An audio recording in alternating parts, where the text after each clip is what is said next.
masa kegelapan. Nah, jadi percaya nggak percaya, salah satu faktornya itu adalah umat Islam. Ya, bener banget, umat Islam. Jadi umat Islam ini dulu pernah jadi pusat peradaban Islam dan ilmu pengetahuan. Benar banget, Tip. Bahkan di masa ketika Eropa itu sedang sibuk perang, dogma, bahkan krisis, negara-negara Islam kayak Baghdad, Kairo, dan juga Cordoba justru menjadi pusat belajar, juga pusat penelitian, bahkan bisa berdiskusi tentang lintas agama dan budaya. Dan banyak banget warisan dari Islam yang sebenarnya jadi fondasi untuk Eropa bangkit.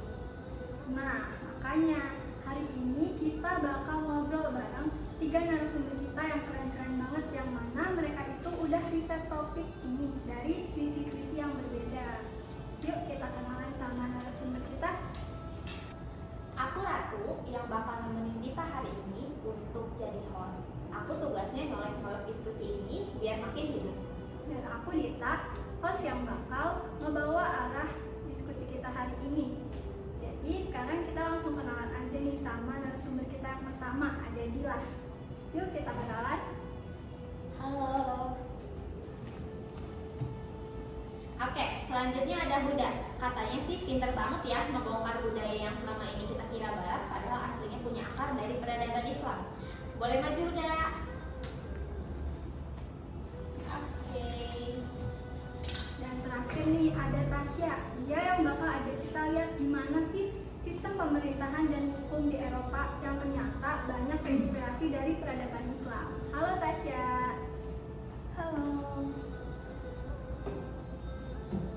Oke, sekali lagi kita sapa dulu teman-teman yang lagi nonton. Halo. Oke, apa kabar hari ini narasumber? Alhamdulillah baik ya. Oke, aku minta tolong buat para narasumber satu-satu nyapa teman-teman yang ada di sini, boleh ya? Mulai dari Dila dulu. Oke, halo semuanya. Kenalin, aku Fadilah, biasa dipanggil Dila. Nah, di sini aku sebagai narasumber yang pertama, aku akan membahas tentang kedokteran, terus matematika dan juga astronomi. Oke, terima kasih Dila. Boleh Huda disapa teman-temannya. Halo semuanya, nama saya Muhammad Miftahul Huda, biasa dipanggil Huda. Siap nemenin kalian keliling ke Andalusia dan ngintip budaya Islam yang nyelip di Eropa. Oke, boleh lanjut. Terakhir ada Tasya, disapa dulu temannya. Halo semuanya, nama aku Tasya. Ayo kita bahas tentang jejak intelektual Islam yang masih hidup sampai saat ini. Oke, kita mulai dari Dila yang pertama.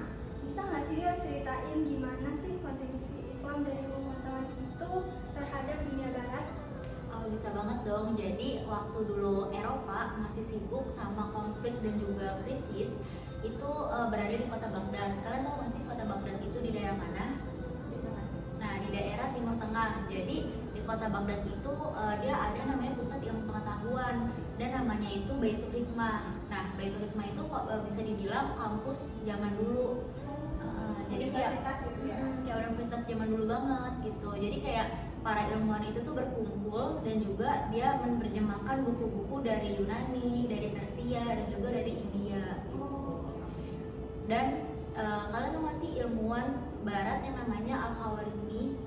Nah, itu tuh dia penemu aljabar yang dimana kayak ada angka X gitu kan, angka Y.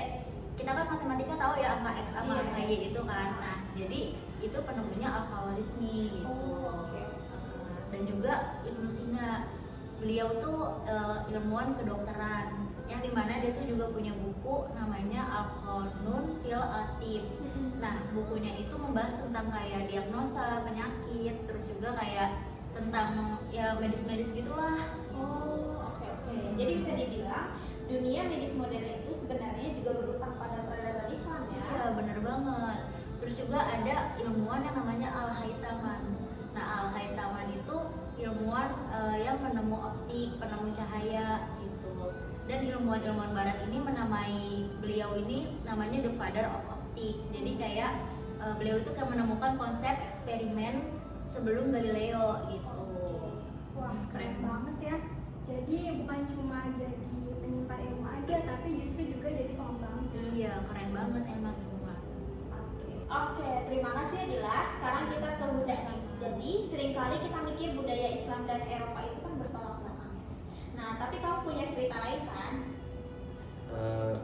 Iya, justru banyak budaya Eropa modern itu tertular baik dari budaya Islam, salah satunya di Andalusia, Spanyol, yang waktu itu jadi pusat intelektual dan budaya Cordoba. Misalnya punya lebih dari 70 perpustakaan, ribuan toko buku dan rumah-rumah dengan air mengalir, sesuatu yang bahkan belum ada di London saat itu.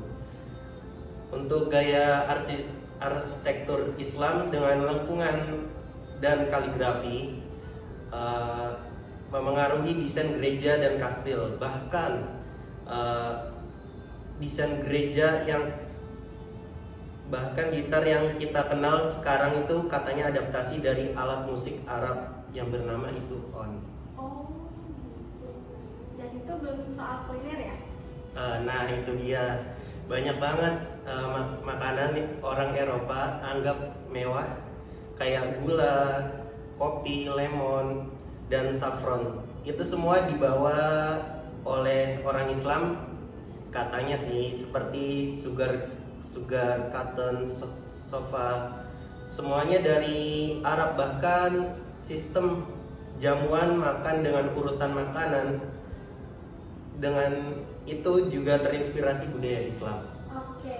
Jadi ternyata budaya Islam melekat banget ya, bahkan tanpa kita sadari loh. Oke, sekarang kita ke Tasya. Kalau dari sisi peradaban dan sistem politik, pengaruh Islam ke Barat itu seberapa besar sih, Syah? Pengaruh itunya itu sangat besar sekali. Nah, jadi ini di masa Eropa masih mengandalkan sistem feodal dan gereja. Nah, kemudian umat Islam ini udah punya sistem birokrasi yang rapih.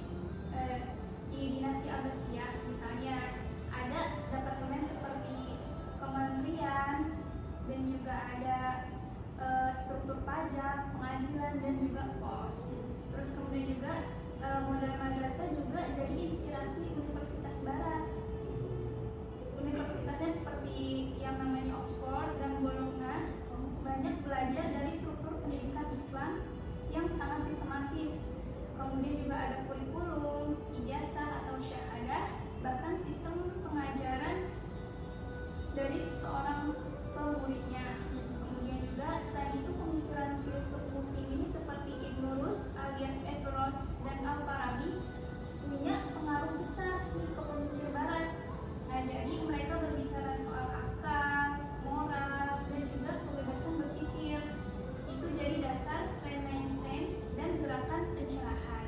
Oke, jadi meskipun kita jarang dengar nama-nama ini di buku pelajaran, mereka sebenarnya kotak fondasi bagi banyak hal yang kita nikmati hari ini ya. Betul, dan ini juga penting untuk kita sadari bahwa kejayaan yang pernah kita capai dengan ilmu bukan kekuatan semata-mata. Wah, luar biasa ya. Hari ini kita tuh bukan cuma belajar tentang sejarah aja, tapi juga semangat untuk bangkit. Betul, dan bukan berarti kita cuma bernostalgia ya. Tapi dari kisah-kisah ini kita tahu bahwa umat Islam dulu maju karena ilmunya, karena keterbukaannya, dan karena budaya belajarnya. Oke, jadi makasih buat para narasumber yang keren-keren, yaitu ada Dila, Huda, dan Tasya. Ilmu kalian ini benar-benar membuka wawasan kita semua. Betul banget. Dan makasih juga untuk kalian yang sudah nonton. Jangan lupa untuk jadi bagian dari generasi yang selalu belajar dan juga bersemangat, dan kita tahu dapat membangun kejayaan Islam. Sampai ketemu di episode selanjutnya. Assalamualaikum warahmatullahi wabarakatuh. Bye-bye.